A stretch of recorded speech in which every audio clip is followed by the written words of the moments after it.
살아있는 하나님의 말씀 창세기 23장 1절부터 20절까지 말씀입니다. 제가 1절부터 6절까지 말씀만 공독하여 읽도록 하겠습니다. 사라가 127세를 살았으니 이것이 사라가 누린 횟수라. 사라가 가나안 땅 헤브론 곧 기럇 아르바에서 죽음에 아브라함이 들어가서 사라를 위하여 슬퍼하며 애통하다가 그 시신 앞에서 일어나 나가서 헷 족속에게 말하여 이르되 나는 당신들 중에 나그네여 거류하는 자이니 당신들 중에서 내게 매장할 소유지를 주어 내가 나의 죽은 자를 내 앞에서 내어다가 장사하게 하시오. 헷 족속이 아브라함에게 대답하여 이르되 내 주여 들으소서. 당신은 우리 가운데 있는 하나님이 세우신 지도자이시니 우리 묘실 중에서 좋은 곳을 택하여 당신의 죽은 자를 장사하소서. 우리 중에서 자기 묘실에 당신의 죽은 자를 장사함을 금할 자가 없으리이다. 아멘. 오늘은 사라의 죽음 위의 것을 바라보라 라는 제목으로 하나님의 말씀을 중요한 기도의 제목들을 나누도록 하겠습니다. 오늘 말씀이 사라의 죽음에 대한 부분입니다. 제가 이렇게 많은 인생을 살아온 것도 아니고 죽음에 대해서 이야기하기는 제가 아직 많이 어리고 부족하지만 오늘 말씀을 통하여서 죽음이라는 것이 과연 어떠한 의미를 가지고 있고 이 죽음에 대하여서 이 미래에 대하여서 어떠한 기도적 소망을 품어야 될 것인지에 대해서 말씀을 한번 전해보고 나누어 보도록 하겠습니다. 말씀을 나누기 전에요. 우리 신앙생활은 참 재미있는 신앙생활이 되어야 할 것입니다.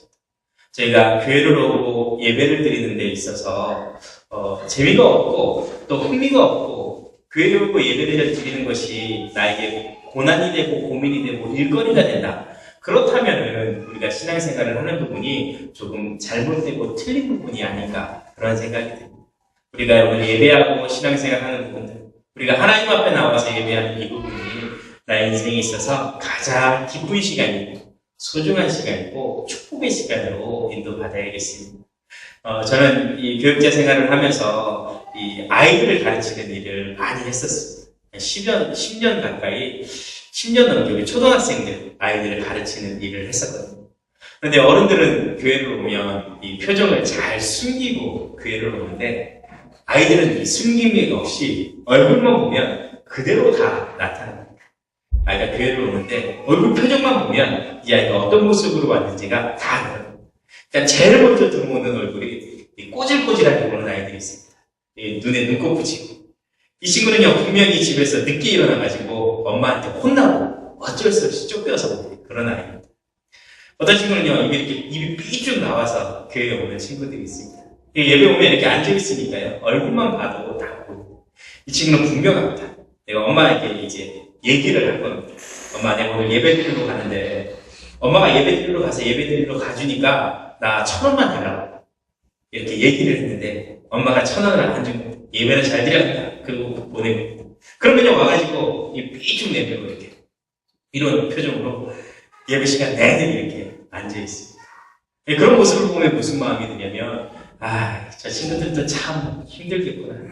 아이들이지만, 오고 싶어서 오는 게 아니고, 어쩔 수 없이 부모 등살에 못 이겨서 교회에 오고 늦잠 자고 싶은데 친구들하고 놀고 싶은데 막 늦게 일어나가지고 머리도 못 감고 세수도 못하고 부시시하게 이렇게 와가지고 앉아있는 모습을 보면 참 미안한 마음도 들고 안타까운 마음도 들고 그런 마음이 들고요. 근데 아이들만 모르겠습니다. 우리 어른들도 마찬가지인 것 같습니다. 예배드리는 시간이 참 기쁨의 시간이요, 참 즐거운 시간이요. 우리 신앙생활하는 것이 참 기쁘고 즐거우면 기쁜 마음으로 편안한 얼굴로 예배에 와서 교회에 와서 이렇게 예배하고 또 신앙생활을 할 텐데 그렇지 못한 사람들도 많이 있는 것을 보게 됩니다.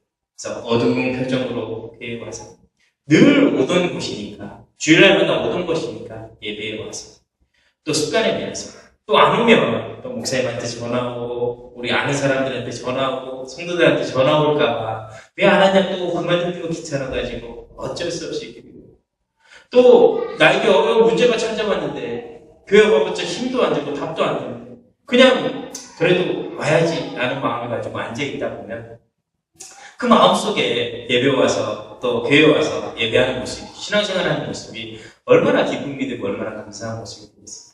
아마 그 시간은요, 많이 힘든 시간이고, 많이 피곤한 시간, 많이 어려운 시간이 될 수밖에 없을 겁니다. 우리 신앙생활을요, 이런 모습을 가지고 해서는 안 되겠습니다. 우리가 예배하고 신앙생활하는 이 시간이 참 기쁨의 시간이고, 참 축복의 시간, 참 즐거운 시간으로 저희가 함께 인도받아야겠습니다. 그래서 제가 예배 시간에 오셔서, 제가 잘 전하는 말씀은 아니지만, 제가 말씀을 전하는 편안한 마음으로 말씀을 드리시고, 또 말씀을 통하여서 참 기쁜 마음, 감사하는 시간이겠습니다. 이 시간을 통하여서 나에게 위로함을 얻고 평안함을 얻는 축복의 시간으로 인도받아야겠습니다. 그렇게 되어지면요, 교회를 처음 오는 사람들, 또 우리 새가족들도 예배에 오는 부분들이 또 이렇게 편안해지고 기쁨으로 올 것입니다. 이 새가족들이 처음 오시는 분들이 교회에 왔는데 우리가 앞에 앉아가지고 이렇게 찡그린 모습도 있고 이 삐쭉 나와가지고 이러고 있으면 아마 그 사람들도 와서 분위기가 참 어둡구나 이런 마음이 들어서 예배를 편안하게 올 수 있는 그런 마음은 아닐 것 같습니다. 그래서요, 누구나 와서 편안하게 예배 드릴 수 있고 누구나 다 와서 기쁨으로 예배 드릴 수 있는 그런 기쁘고 즐거운 그런 신앙생활의 응답을 또 교회의 응답을 누릴 수 있도록 인도받아야겠습니다. 왜냐면요, 우리에게는요, 세상 사람들이 알지 못하는 다른 힘이 있습니다. 우리에게는요, 세상 사람들이 누리지 못하는 특별한 비밀이 우리 가운데 있습니다. 그렇기 때문에요, 우리는 어떠한 어려움과 문제 속에서도 참 평안함을, 참 기쁨을 누려갈 수가 있습니다. 이 비밀은요, 세상 사람들은요, 알 수가 없습니다. 사무엘상 16장부터 19장까지 말씀해 보면 다윗 왕과 이때는 왕이 아니었죠. 다윗과 골리앗의 싸움에 대해서 기록되어져 있습니다. 잘 아시는 것처럼요, 골리앗은 이 거인입니다. 힘이 아주 센 이 싸움에 능한 군인입니다. 다윗은요, 왜소한 나이도 어린 이제 아직 20대가 넘지 않은 10대 소년이었습니다. 둘이 싸움을 하게 되죠. 세상 사람들은 다 이야기합니다. 세상 사람들이 보기에는 뻔하죠. 어떻게 저 3m가 넘는 저 거인 골리앗과 저 작은 어린아이 다윗과 싸움에서 다윗이 이길 수 있겠냐. 세상 사람들은 다 이야기합니다. 안 된다. 아니다. 그렇게 하면 안 된다라고 다 이야기를 해요. 심지어는요, 이 다윗의 형들도 이야기합니다. 다윗이 나아가니까 너는 어려서부터 돈만 하더니 네가 왜 여기 와가지고 그렇게 행하고 있냐고 다윗은 이렇게 꾸짖는 말씀이 기록되어져 있습니다. 골리앗은요, 이 다윗이 앞에 나왔을 때 이야기합니다. 네가 나를 개처럼 생각하냐? 그 막대기 하나 들고 나와서 뭐 하려고 이렇게 나오냐라고 비웃습니다. 그런데요, 웬걸 그 싸움에서 다윗이 골리앗을 무찌겨 이기게 됩니다. 다윗이 이야기하죠. 너는 칼과 단창을 가지고 내게 나아오지만 나는 내가 목욕하는 만군의 여호와의 이름을 가지고 내게 나아간다. 라고 하며 만군의 여호와의 이름을 가지고 그 골리앗을 한 방에 무찔러 이겨버립니다. 세상 사람들은 이야기합니다. 안 된다. 못한다. 이 형들도 이야기합니다. 에이, 그만하면 네가 뭘 할 수 있겠어. 이렇게 이야기합니다. 그런데요, 하나님이 주시는 다른 힘을 가지고 있는 다윗은 싸움에서 승리합니다. 세상 사람들이 알지 못하는 다른 비밀을 가지고 있는 다윗은요, 어떠한 어려움과 문제 앞에서도 반드시 이기고 승리할 수가 있습니다. 왜냐면요, 다른 힘을 가지고 있거든요. 다른 배경을 가지고 있거든요. 만군의 여호와 하나님이라는 든든한 배경을 가지고 있거든요. 우리 그 다른 힘, 다른 배경을 누릴 수만 있다면 우리 앞에 어떠한 어려움, 어떤 문제가 찾아온다 할지라도 상관없습니다. 이길 수 있는 다른 힘이 있기 때문에 그렇습니다. 우리가요, 게임을 하고 세상을 살아갈 때도 세상 사람들이 모르는 한 가지 다른 비밀이 있다면 이렇게 속된 말로 먹고 들어가는 게 있습니다. 좀 잘생긴 사람들이 있다. 이 잘생긴 사람들이 있으면요, 먹고 들어가는 게 있다. 옆에 있는 사람들이 보고 어리어리 인정해가지고 떡을 하나 더 주든 물을 하나 더 주든 음료수를 하나 더 주든 잘생긴 외모 그거 하나 때문에 잘 주냐니까. 저처럼 이렇게 좀 울그락불그락하게 생겼고 얼굴이 크고 막 이러다. 그러면은 여자들이 지나가면 쳐다보고 잘생긴 조인성과 같은 남자가 지나간다. 쳐다보고 우와 우와 가가지고 막 떡도 주고 선물도 주고 막 이렇게. 그 외모 잘생긴 거 하나만 가지고도 그러고 하물며 우리 가운데 하늘에서 주시는 배경을 가지고 있다. 무엇이 없나고 무엇이 들었겠습니까? 이제 제가 초등학교를 다닐 때 저희 반 친구 중에 저희 반 담임 선생님 아이가 우리 반에 같이 학교를 다니는 적이 있었어요. 정말 얄밉고 정말 꼴미여가지고 가서 때려주고 싶은데, 가서 혼내주고 싶은데 절대 그렇게 할 수가 없습니다. 왜냐면요, 저희 담임 선생님 아들이거든요. 제가 아무리 얄밉고 아무리 꼴미여도 어떻게 가서 뭐라고 할 수가 없더라고요.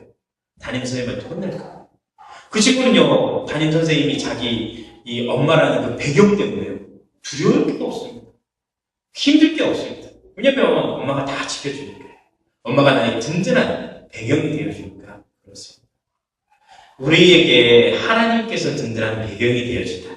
세상 사람들이 알지 못하는 영적인 배경, 위의 것이 우리에게 있다. 그렇다면요, 그 모습처럼 흔들릴 것, 염려될 것 하나도 없습니다. 그러한 배경을 우리가 누릴 수 있도록 인도가 되겠습니다. 그러한 배경은이고요, 성경에는 천국 배경이다, 하늘 배경이다 라고 이야기를 합니다. 오늘 사라의 죽음에 대해서 말씀을 나누면서 이러한 하나님의 배경, 천국 배경, 하늘 배경을 나의 것으로 누릴 수 있는 귀한 시간으로 인도받아야겠습니다.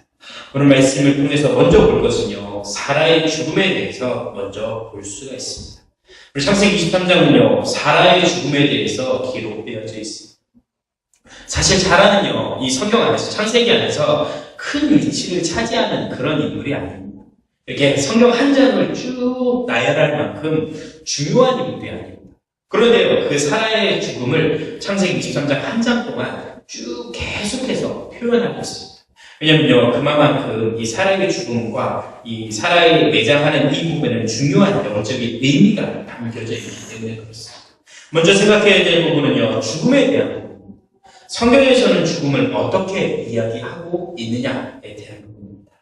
히브리서 9장 27절 말씀해 보니까요, 사람이 한 번 죽는 것은 이미 하나님께서 정하신 이치고 그 이후에는 심판이 있을 것이다 라고 이야기를 하고 있습니다. 성경에서 말하는 지옥은요, 사람이 한 번 죽는 건 누구나가 한 번은 죽게 되어집니다.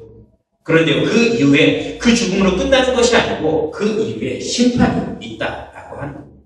그 심판은요, 예수 그리스도를 통하여서 죄사함을 받은 자는 천국의 축복을 누리고, 예수 그리스도를 믿지 못하여 이 죄 문제에 매여 있는 사람은 지옥의 영벌 속에 빠지게 된다라고 하는 겁니다.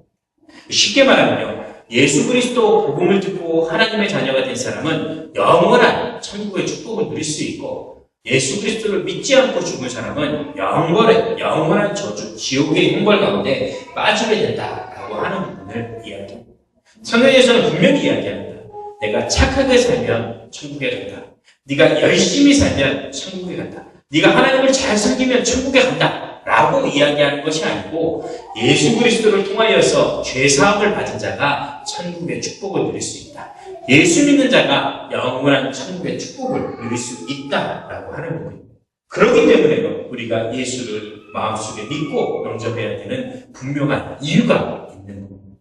왜냐면요, 이 세상을 살아가는 모든 사람은 죄의 저주 아래 묶여서 살아가고 있습니다.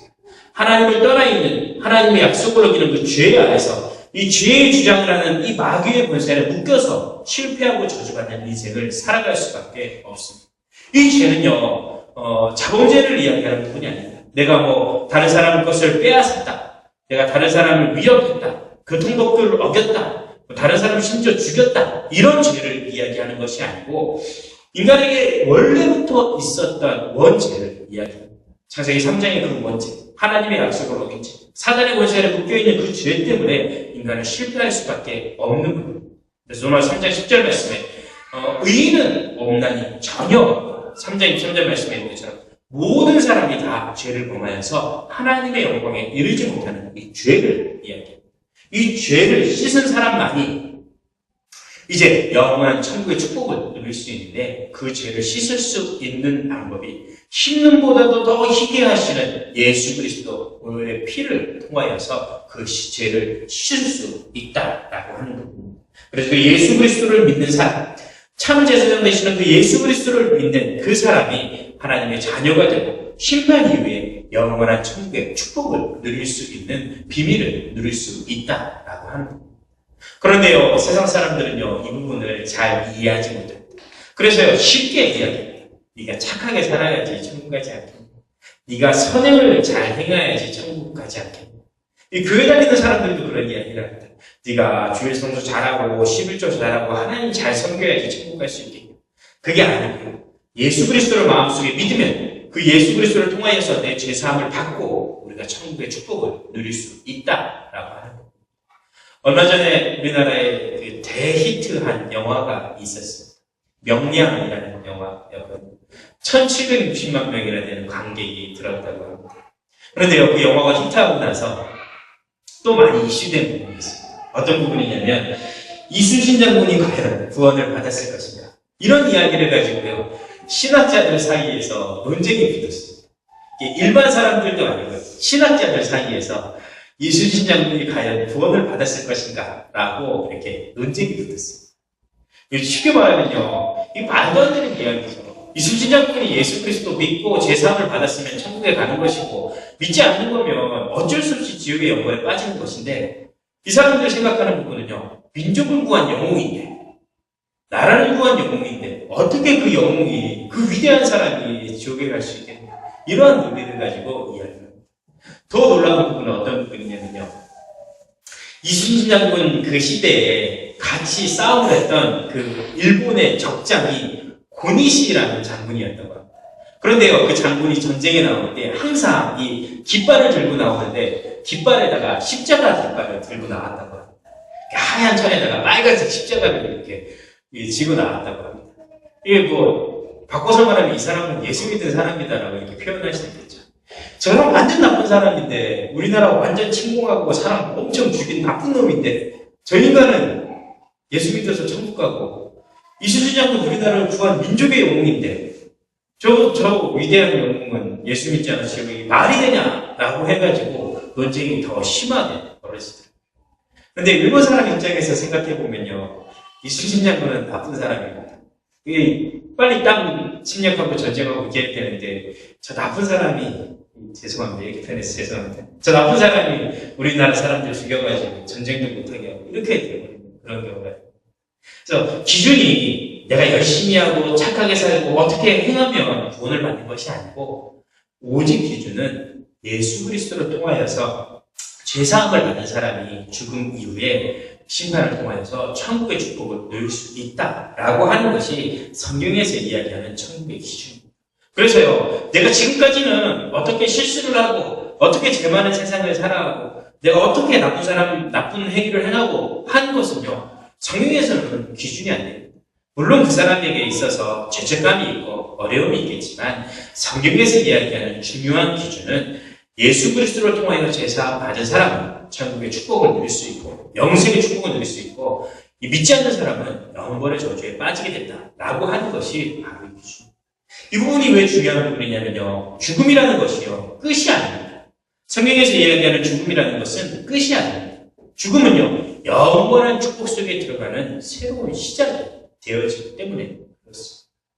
죽음이라는 것이요, 그 죽음을 통하여서 내 인생이 끝나는 것이 아니라 새로운 영적인 세계가 시작되어지는 출발점이기 때문에 예수를 믿고 구원을 받고 천국에 가는 것이 그만큼 중요하다라고 하는 부분입니다.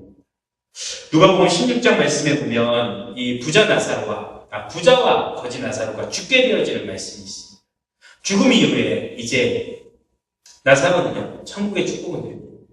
예수 그리스도를 통해 제사함을 받았기 때문에 천국의 축복을 누립니다. 반대로요, 부자는요 믿지 않았기 때문에 영원한 이 지옥의 형벌을 당하게 됩니다.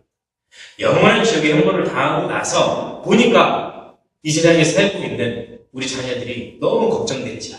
그래서 하나님을 부탁합니다. 천사를 보내서, 모세를 보내서, 나를 보내서 우리 가족들이 예수 믿게 해달라고, 이 재앙에서 벗어날 수 있는 방법을 전하게 해달라고 이야기합니다. 허락되지 않죠. 갈 수 없죠. 한번 죽으면 끝이기 때문에, 이 땅에 남아있는 종도들을 통하여서 이루어질 일이기 때문에 가지 않는 모습을 보여줍니다. 죽음이라는 것은 또 그런 것을 이야기합니다. 영원한 것이 시작되어지는 부분입니다. 그곳에 가서 보니까요 그런 부분들을 보게 됩니다. 내 후손들만큼, 내 자녀들만큼은 그런 부분이 아니라, 이제 이 지옥의 형벌이 아니라 이 천국의 축복으로 옮겨지기를 원하는 것이 이 부모의 마음이고, 이 성경에 나타나 있는 그런 마음인 것을 보게 됩니다. 추도 예배를 드리게 되면 그런 이야기를 많이 하거든요. 부모님이 원하시는 것이 있다. 이 추도 예배가 돌아가신 어머니 기일을 기리고 섬기는 그런 의미를 가지고 있는 게 아니고 살아생전에 못했던 효도를 죽어서 하자라고 하는 그런 것이 아니라 어떤 의미를 가지고 있냐면 가장 중요한 부분은 무엇이냐면 부모님의 마음은 우리 자녀들이 나중에 죽어서도 잘 되기를 원하는 그런 마음을 가지고 있다. 이 부자가 죽어서 우리 자녀들이 지옥에 오지 않게 이 천사를 보내달라고 이야기하는 것처럼 우리 자녀들이 잘 되기를 원하는 그런 마음을 가지고 있다. 그렇기 때문에 우리 가정 가문이 살아서 예수 그리스도를 통하여서 영원한 생명의 축복을, 이 천국의 축복을 누리는 것이 먼저 중요한 부분이다. 이런 것을 이야기하거든요. 그런 부분들의 배경을 누릴 수 있도록 저희들이 노력하겠습니다. 죽음이라는 것은요, 그런 의미를 가지고 있습니다. 죽음이라는 것은요, 끝나는 것이 아니라 새로운 영원한 축복의 시작입니다. 죽음이라는 것은요, 그것으로 끝나는 것이 아니라 우리가 예수 그리스도를 통하여서 영원한 천국의 배경을, 세상 사람들이 이해하지 못하는 영적인 배경을, 위의 것을 누리는 비밀이 담겨져 있다라고 합니다. 그렇기 때문에요, 오늘 창세기 23장 한 장 동안 별로 중요하지도 않은 사라라는 인물을 들어서 계속해서 이 말씀을 전달하고 있는 부분입니다. 첫 번째, 저희가 꼭 기억해야겠습니다. 이 죽음을 통하여서 사라에게 주셨던 이 죽음의 비밀을 통하여서 누렸던 비밀들. 우리에게는 땅에 있는 것이 중요한 것이 아니라 죽음 이후에 있는 영원한 천국의 배경을, 하나님께 주시는 영적인 배경을 누릴 수 있도록 한 주간 삶 가운데 인도받아야겠다라는 부분들을 깨달아야겠습니다. 두 번째 중요한 부분은 어떤 부분이냐면요. 이제 사라가 죽은 이후에 아브라함이 사라를 매장할 이 묘지를, 이 매장지를 찾는 말씀이 기록되어져 있는 부분입니다. 이 부분은 왜 중요한 부분이냐면요. 이 아브라함의 중심이 이 말씀 속에 담겨져 있기 때문에 그렇습니다. 아브라함이 위의 것을 바라보는 중심이 말씀 속에 담겨져 있기 때문에 그렇습니다. 오늘 말씀해 보니까요. 22장 19절 말씀해 보면 아브라함이 그 종들에게 돌아가서 함께 떠나서 브엘세바라 하는 동네에 이르러 거주하였다라고 이야기를 합니다. 그런데요, 오늘 23장 2절 말씀해 보니까요, 사라가 가나안 땅, 곧 헤브론, 길을 따라가야 해서 죽었다라고 이야기합니다. 그 매장지를 구하는데 거주하였던 브엘세바에서 매장지를 구한 것이 아니고 가나안 땅 헤브론에서 이 사라의 매장지를 구하게 되는 말씀이 기록되어 있습니다. 어떤 부분이 중요하냐면요. 이스라엘 백성들에게 있어서 가나안 땅이라는 것은 너무나도 중요한 의미를 가지고 있습니다. 가나안 땅은요, 축복의 땅입니다. 약속의 땅입니다. 언약의 땅입니다. 메시아가 오실 땅이 바로 이 가나안 땅입니다. 하나님께서 아브라함을 부르실 때 너는 본토 친척 아비집을 떠나서 내가 내게 지시할 가나안 땅으로 가라라고 명령을 줬습니다. 그런데요, 아브라함이 계속 방황을 하고 이렇게 순회를 하게 됩니다. 가나안 땅이 아닌 애굽으로 내려갔다가 남쪽으로 갔다가 브엘세바에 갔다가 자꾸 다른 곳으로 다닙니다. 그런데요, 아브라함의 마음속에는 그리고 있습니다. 이렇게 기리고 있습니다. 갈망하고 있습니다. 무엇을 갈망하고 있냐면 가나안 땅을 늘 갈망하고 있기 때문에 그 가나안 땅에다가 사라의 묘지를 이렇게 얻으려고 힘쓰고 애쓰는 것을 보게 됩니다. 가나안 땅을 늘 그리고 어떤 의미냐면요. 하나님의 약속의 땅, 천국의 배경, 하나님이 주시는 다른 힘을, 위의 것을 늘 그리고 갈망하고 있다라고 하는 겁니다. 우리의 것도 마찬가지입니다. 우리가 이 세상을 살면서 땅의 것을 바라보고 육신의 것을 바라보는 것이 아니라 하나님이 우리에게 주시는 약속, 가나안, 그 언약, 위의 것을 간절히 바라보라라고 하는 겁니다. 비록 지금은 브엘세바에 가 있지만, 비록 지금은 어렵고 힘든 가운데 있지만 영원히 우리가 누려야 될 이 가나안의 축복을, 하나님의 축복을, 영적인 것을 갈망하고 기대하고 소망하면서 살아가야 할 것을 이야기하고 있는 겁니다. 우리의 삶 가운데도 마찬가지입니다. 우리의 삶 가운데 혹여나 잘 안 되는 일이 있을 수 있습니다.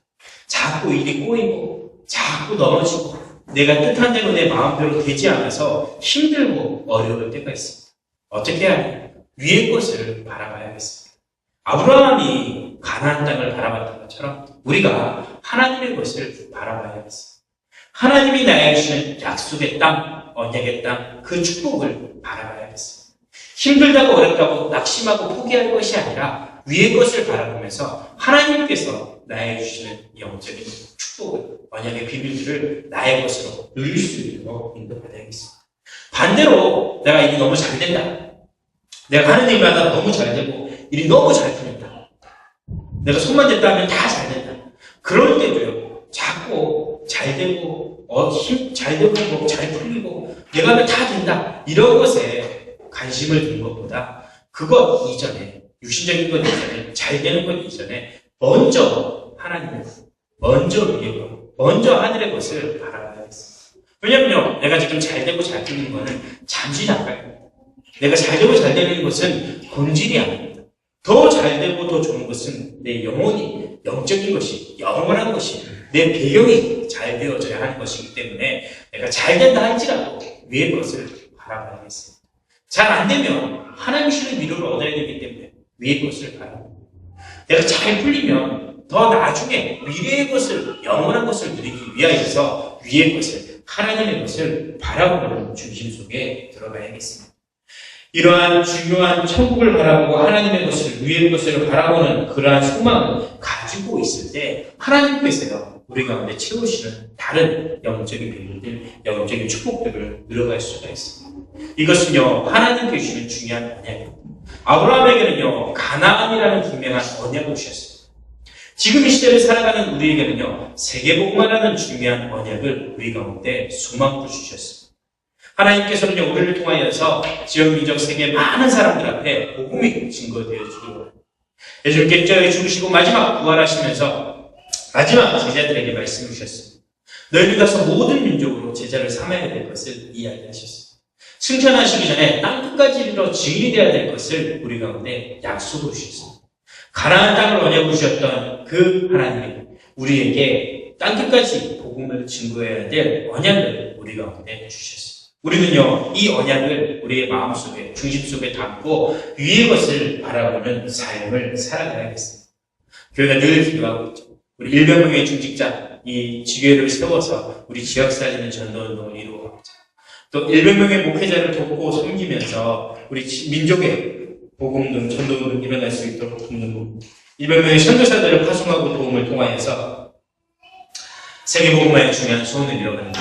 비록 지금은 저희가 안 되고 연약하고 부족하여서 다 이룰 수 없는 부분이지만 하나님께서 우리에게 주시는 중요한 소원이고 약속이고 가나안의 언약이기 때문에 그 언약에 방향 맞추고 기대하고 갈망하고 섬기는 그런 응답을 받아가야겠습니다. 지금은 비록은 작고 어렵게 하셨지만 이제 본격적으로 먼저 한 선교사님부터 한 목회자부터 또 한 중직자부터 세워가면서 한 걸음 한 걸음 이런 중요한 응답들을 받아 누릴 수 있도록 인도받아야겠습니다. 하나님께서요 이 부분을 믿음으로 우리가 시행하기를 원하십니다. 이 부분을요 저희가 가졌다고 해서 헌신하는 부분이 아닙니다. 제가 많이 가지고 있기 때문에 위의 것을 바라보는 그런 부분도 아닙니다. 비록 지금은 없고 연약하지만 믿음으로 하나님 앞에 나아간다. 믿음으로 위의 것을 바라본다면 하나님께서 다 책임지시고 보호하시고 인도하실 것입니다. 이스라엘 백성들이요 요단과 홍해를 건널 때 갈려져 있는 요단강, 갈려져 있는 홍해를 건는 것이 아닙니다. 믿음으로 발을 내딛었을 때 그때 요단이 갈라지고 홍해가 갈라지는 응답을 받습니다. 아브라함이요 아들 독자 이삭을 바칠 때 제단에다 바칠 때 순양을 보여주고 나서 아들을 바친 게 아니에요. 아들을 바치고 나니까 아들을 제단에 올려놓고 나니까 믿음으로 올려놓고 나니까 그 옆에 순양이 준비되어져 있던 것을 봤습니다. 우리가 믿음으로 이 부분을 헌신해 나아간다. 우리가 믿음으로 가나안의 언약을 세계복음화의 언약을 붙잡고 나아간다. 그러면 하나님께서 나머지 모든 부분들에 책임지시고 이 응답하시는 축복하시는 비밀을 누릴 수가 있습니다. 예전에 누가 그런 이야기를 해주시더라고요. 빨리 교회 가면 빨리 성경을 공하고 빨리 이렇게 이 세계 선교를 위하여서 헌금해라. 자기네는 이 헌금을 받으면 10분의 3을 성경 헌금을 위해서 드렸다라고 이야기하면서 빨리 그렇게 해야지 교회가 부흥된다라고 이야기를 많이 하셨거든요. 그런 이야기를 들은 적이 참 많거든요.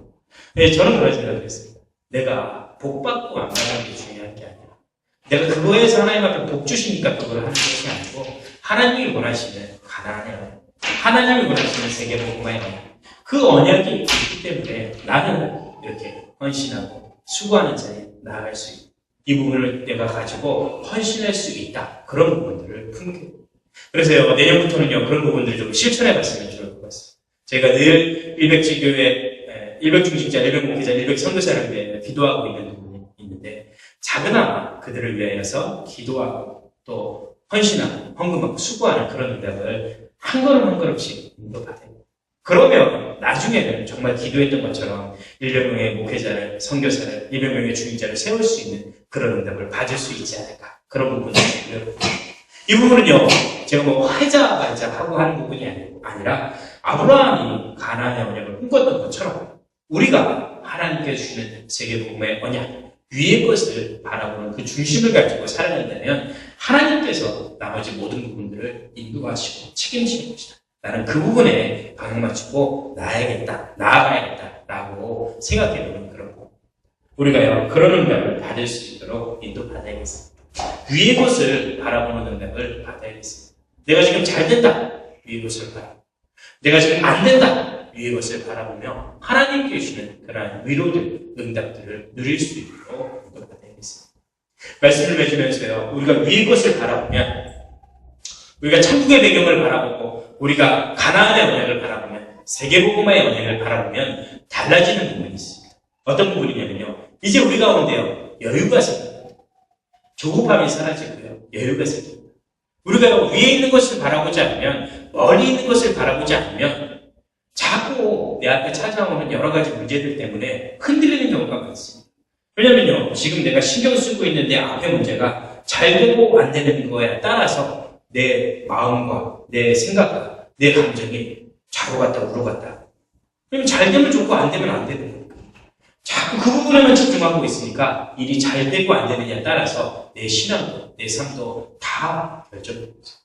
반대로 위의 것을 바라보고 멀리 바라보면요, 일이 잘 되고 안 되고가 중요한 것이 아닙니다. 내가 멀리 바라보고 있기 때문에, 위의 것을 바라보고 있기 때문에 지금 되어지는 일은 그 멀리 있는 일을, 그 다음에 있는 일을 이루어가는 과정이기 때문에 실수해도 괜찮고 넘어져도 괜찮습니다. 조급해지지 않고요, 여유를 가질 수가 있는 것을 보게 됩니다.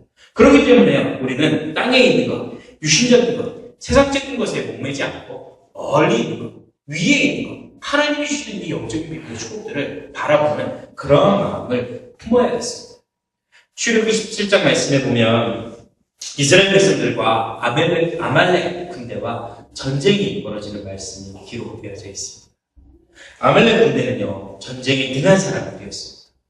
출애굽기 17장에 있는 이스라엘 백성들은요, 430년 동안 종살이 노예살이 하다가 벗어나온 사람들. 가지고 있는 무기라고는 농기구 이런 것밖에 없는 사람들. 그런 사람들하고 전쟁에 들어간 칼과 창을 들고 있는, 방패를 들고 있는 아말렉 군대와 싸움이 벌어집니다. 그런데요, 놀라운 장면이 기록되어져 있습니다. 모세가, 이스라엘 백성들을 이끄는 모세가 앞에 나아가서 아말렉 전쟁하면서 앞장서서 싸워야 될 거 아닙니까? 그런데요, 이 모세가 산 위로, 산 꼭대기로 올라가 버려요. 산 꼭대기에 올라가서 하나님 앞에 기도합니다. 잘 아시는 말씀이죠. 이제 모세가 기도할 때 아론과 꿀이 팔을 받치고 있고, 이 팔이 내리면 전쟁에서 밀리고 올라가면 이해되는 그 말씀이 기록되어 있죠. 그런데요, 세상 사람들이 이스라엘 백성들을 생각했을 겁니다. 우리를 이끄는 지도자인데 앞에 나와서 싸워야지 왜 뒤로 도망가 있냐, 이렇게 생각할 수도 있을 겁니다. 모세가 나와서 앞장서서 싸워야지 우리도 힘내가지고 으쌰으쌰 해가지고 전쟁에서 이길 텐데 이거 왜 이 생뚱맞게 산에 올라가냐, 이런 생각을 할 수도 있습니다. 그런데요, 하나님 역사가 거기 있었어요. 산 꼭대기에 올라가서 위의 것을 바라보고 멀리 있는 것을 바라보고 다 내려다보면서 하나님 앞에 기도하면서 하나님 앞에서 이렇게 인도받았더니 그 전쟁에서 승리케 하시는 능력을 우리 가운데 주시는 것을, 이스라엘 백성 가운데 주시는 것을 확인할 수가 있습니다. 우리의 삶 가운데도 마찬가지입니다. 이렇다 저렇다 말할 부분들이 많이 있습니다. 이렇다 저렇다 핑계할 만한 부분들이 많이 있습니다. 나를 속이고 흔들리려고 하는 여러 가지 사건들이 있습니다. 조금 멀리서, 조금 위의 것을 바라보십시오. 천국의 배경은, 가나안의 배경은 이 세계복음의 영역을 위에서 멀리서 한번 바라보십시오. 그러면요, 나머지는요, 하나님께서 다 인도해 주십니다. 내가 조금 멀리 있기 때문에요, 서두르지도 않고 흔들리지도 않고 조급하지도 않고 바르게 보고 바르게 응답을 받을 수가 있습니다. 이것이요 우리 천국 백성이 천국의 축복을 누릴 수 있는 길. 오늘은 사라의 죽음을 통하여서 위의 것을 바라보고 하나님께서 우리가 얻으신 영적인 축복을 배경으로 누리는 주의 백성들이 되어지기를 주의 이름으로 축원드리고 부탁드리겠습니다. 기도하겠습니다. 하나님 아버지